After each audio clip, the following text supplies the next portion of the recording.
हाम्रै गाउँठाउँ तल माथि वरपर नजिक घर करेसाबारीमा फलेका थोरै धेरै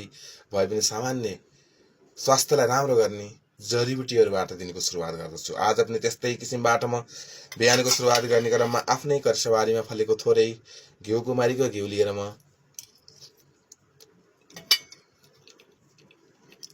उपस्थित भएको छु।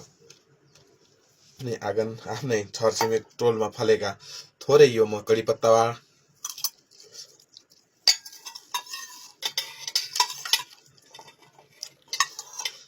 कढीपत्ता मजासँग चबाइसकेपछि हाम्रै तुलसीका मोठमा पलाएका 2-3 पत्ता तुलसीका पात,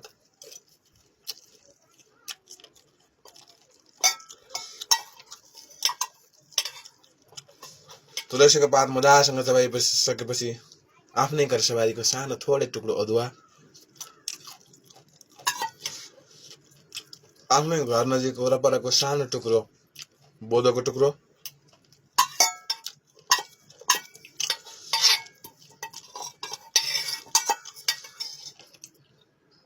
त्यसपछि जङ्गली जडीबुटी बन्दनियाको एउटा पात र मजासँग चबाइसकेपछि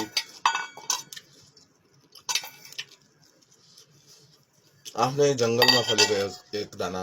अमला खाएर मजासँग चबाइसकेपछि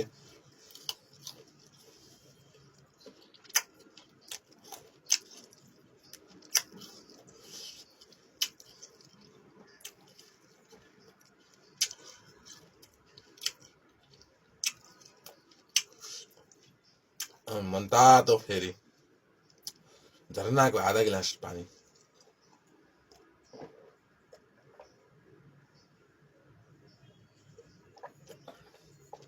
खाएर दिनको सुरुवात गर्ने कस्तो हुन्छ। तपाईहरु संसारको जुनसुकै चित्र, जुनसुकै शहर, जुनसुकै कुनै काप्चा, जुनसुकै गल्ली, जुनसुकै समुद्र, साथै द्वीप, साथै प्रान्त कहाँबाट हेर्दै हुनुहुन्छ, पक्कै पनि बिहानको सुरुवातीमा अब चियाबाट होइन,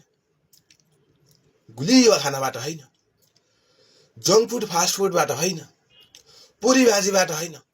आफ्नै घर वरपर तल माथि अथवा आफ्नो नजिक के पर्छ जङ्गलमा फलेका सानातिना जडीबुटी, आफ्नै आँगनमा भएका सानातिना जडीबुटीबाट सुरु गरौँ र झरनाको मनतातो तातो पानी खाएर दिनको सुरुवात गरौँ र सुखी जीवन, स्वास्थ्य जीवन भन्ने नाराका साथ संसारभरि रहेका तपाईहरुलाई मैले यसरी जिउँ भन्ने दृढ संकल्प दिन्छु।